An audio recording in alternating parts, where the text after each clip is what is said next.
So we're Stargirl, chapter 5. The call came from Kevin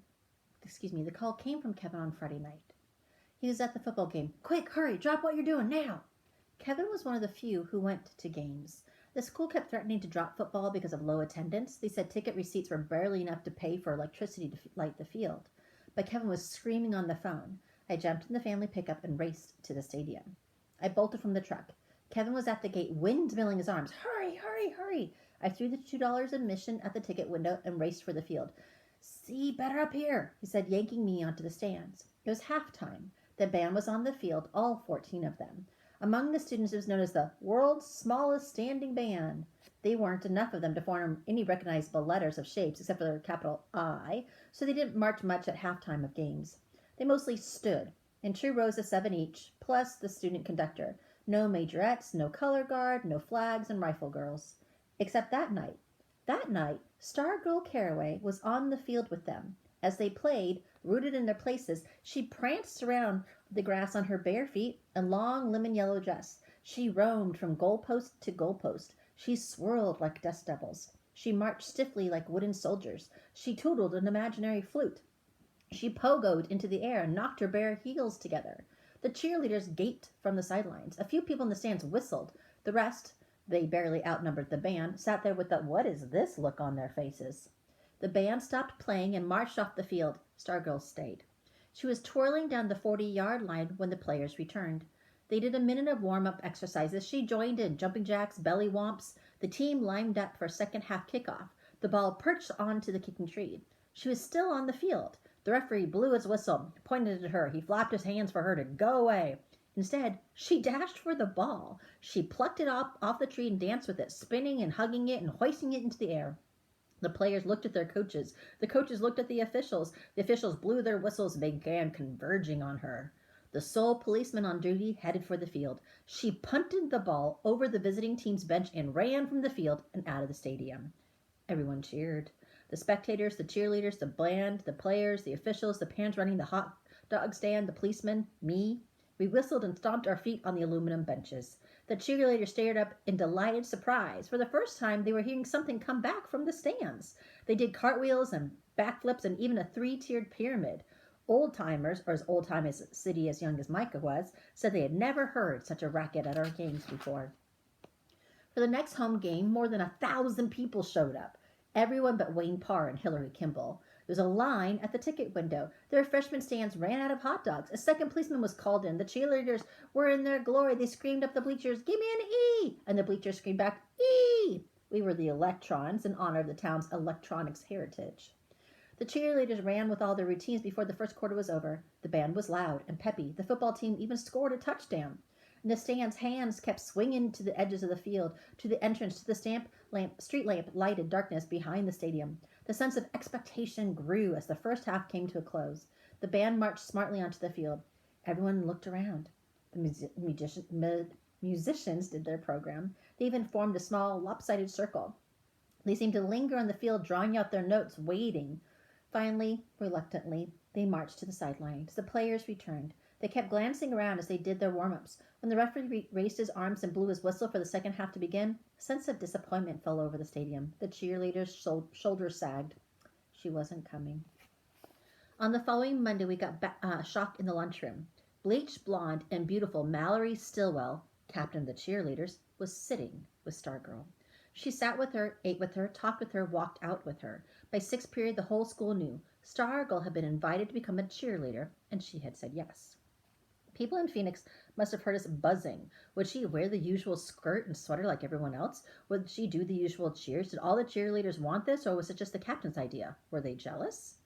Cheerleader practice drew a crowd. At least 100 of us stood by the parking lot that day, watching her learn the cheers, watching her jump around in her long pioneer dress.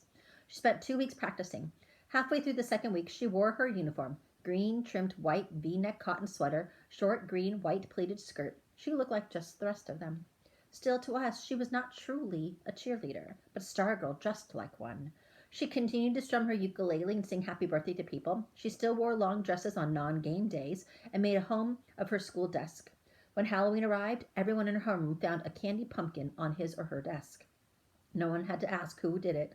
By then, most of us had decided that we liked having her around. We found ourselves looking forward to coming to school to seeing what bizarre antics she'd be up to. She gave us something to talk about. She was entertaining. The same time we held back because she was different. Different. We had no one to compare her to, no one to measure her against. She was unknown territory, unsafe. We were afraid to get too close. Also, I think we were all waiting to see the outcome of an event that loomed larger and larger with every passing day. The next birthday coming up was Hillary Kimball's. Hillary herself set the stage the day before. In the middle of lunch, she got up from her table and walked over to Stargirl. For half a minute, she just stood behind Stargirl's chair. Silence everywhere, except for the tinkling in the kitchen. Only Stargirl was still chewing. Hillary moved around to the side. "I'm Hillary Kimball," she said. Stargirl looked up. She smiled. She said, "I know. My birthday is tomorrow." "I know." Hillary paused. Her eyes narrowed. She jabbed her finger Stargirl's face. "Don't try singing to me. I'm warning you." Only those at the nearby table heard Stargirl's faint reply, "I won't sing to you." Hillary gave a satisfied smirk and walked off. From the moment we arrived at school the next day, the atmosphere bristled like cactus paddles. When the buzzer sounded for first lunch, we leapt for the doors. We swarmed into food lines. We raced through our choices and hurried to our seats. Never had we moved so fast, so quietly. At most, we whispered. We sat. We ate. We were afraid to crunch our potato chips, afraid we might miss something. Hillary was the first to enter.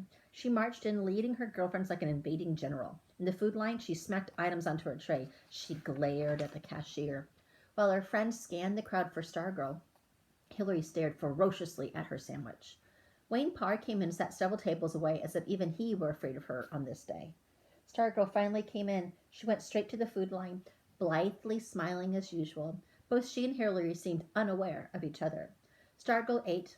Hillary ate. We watched. Only the clock moved. A kitchen staffer stuck her head out of the conveyor belt and yelled, "Trays!" A voice barked back, "Shush!" Stargirl finished her lunch. As usual, she stuffed her wrapping into her paper bag, carried the bag to the carried the bag to the paper only can by the tray return table and dropped it in. She returned to her seat. She picked up the ukulele. We stopped breathing. Hillary stared at her sandwich. Stargirl began strumming and humming. She strolled between the tables, humming and strumming. 300 pairs of eyes followed her. She came to Hillary Kimball's table and kept on walking right up to the table where Kevin and I sat with the hot seat crew. She stopped and she sang "Happy Birthday." It was Hillary's name at the end of the song, but true to her word the day before, she did not sing to Hillary. She sang it to me. She stood at my shoulders and looked down at me, smiling and singing, and I didn't know whether to look down at my hands or up at her face, so I did some of each. My face was burning. When she finished, the students burst from their silence with wild applause. Hillary Kimball stomped from the lunchroom. Kevin looked up at Stargirl, pointed at me, and said what everyone else was thinking. "Why him?" Stargirl tilted her head as if studying me. She grinned mischievously. She tugged at my earlobe, and she said, "He's cute," and walked off. Ugh. I was feeling 9 ways at once, and they all ended up at the touch of her hand on my ear, until Kevin reached over and yanked the same earlobe. "This keeps getting more interesting," he said. "I think it's time to go see Archie." Chapter 7. A.H. Archibald Hopwood Brubaker lived in a house of bones. Jaw bones, hip bones, femurs. There are bones in every room, every closet, on the back porch. Some people have stone cats on their roofs. On his roof, Archie Brubaker had a skeleton of a Monroe, his deceased Siamese. Take a seat in his bathroom and you find yourself facing the faintly smirking skull of Doris, a prehistoric creodont. Open the kitchen cabinet where the peanut butter was kept and you were face to face with the fossil of an extinct fox. Archie was not morbid, he was a paleontologist. The bones were from digs he had done throughout the American West. Many were rightly his, found in his spare time. Others he collected from museums, but slipped into his own pocket or knapsacks instead. "Better sit in my refrigerator than disappear in a drawer in some museum basement," he would say. When he wasn't digging up old bones, Archie Brubaker was teaching at the university in the East. He retired at the age of 65. When he was 66, his wife, Ada May, died. At 67, he moved himself and his bones west to join the other fossils. He chose his home for 2 reasons. One, its proximity to the high school. He wanted to be near kids. He had none of his own. And two, Senor Cigarro. Senor Cigarro was a cactus, 30 feet tall high, that towered over the tool shed in his backyard. It had two arms high on the trunk. One stuck straight up, the other made a right-hand turn, as if waving adios. The waving arm was green from the elbow up. All else was brown and dead. Much of the thick, leathery skin along the trunk had come loose and crumbled in a heap about the massive foot. Senor Cigarro had lost his pants, it looked like. Only his ribs, thumb-thick vertical timbers, held him up. Owls nested in his chest. The old professor often talked to Senor Cigarro and to us. He was not certified to teach in Arizona, but that did not stop him. Every Saturday morning, his house became a school. 4th graders, 12th graders, all were welcome. No tests, no grades, no attendance records, just the best school most of us had ever gone to. He covered everything from toothpaste to tapeworms and somehow made it all fit together. He called us the Loyal Order of the Stone Bone. He gave us homemade necklaces.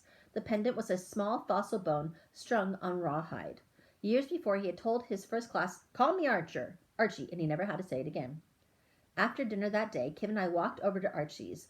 Though the class convened on Saturday mornings, kids were welcome any time. "My school," he said, "is everywhere and always in session." We found him as usual on the back porch, rocking and reading. The porch, bathed in the red-green light of sunset, faced the Maricopas. Archie's white hair seemed to give off a light of its own. The moment he saw us, he put down his book. "Students, welcome." "Archie," we said, then turning to greet the great cactus, so we visitors were expected to do. "Senor Cigarro," we saluted.